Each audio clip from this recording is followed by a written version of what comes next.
নমস্কার, আমি পূজা art gallery থেকে বলছি। কেমন আছেন সবাই? আশা করি সবাই ভালোই আছেন। গলার চারপাশে পাথার আদলে আঁকা মোটিফগুলো শুধু একটি অলঙ্করণ নয়, এটি আমার শিল্প প্রয়াসের প্রতিফলন। প্রতিটি রেখা আমি ধীরে ধীরে অনেক মনোযোগ ও ভালোবাসা দিয়ে একে একে এঁকেছি। এই ডিজাইনটি শুধু যতটা সরল মনে হচ্ছে, ঠিক ততটাই পরিপাটি ও নান্দনিক। এটি এমন একটি শৈল্পিক প্রকাশ যেখানে ফ্যাশন এবং শিল্প একসঙ্গে মিলছে।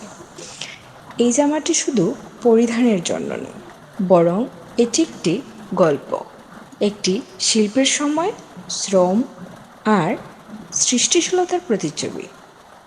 জামার প্রতিটি আঁচড়, প্রতিটি ডিজাইন যেন বলে দেয় সৌন্দর্য লুকিয়ে থাকে বিস্তারিত যত্নে। আজকের এই পার্টটি কেমন হলো বলুন তো? ভালো লাগলে অবশ্যই কমেন্ট বক্সে জানাতে ভুলবেন না। আর পূজা আর্ট গ্যালারির পাশেই থাকবেন। ধন্যবাদ।